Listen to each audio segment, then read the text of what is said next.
பதுளை போதனா வைத்தியசாலை பணியாளர்கள் நேற்று 23ஆம் தேதி 4 மணி நேர வேலைநிறுத்தத்தில் ஈடுபட்டனர்.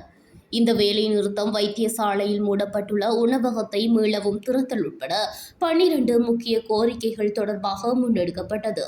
பணியாளர்கள் கூறியதாவது, உணவக சேவைகள் நிறுத்தப்பட்டிருப்பதால் அவர்களின் அன்றாட பணிச்சுமைக்கு முக்கியமான பாதிப்பு ஏற்பட்டுள்ளது.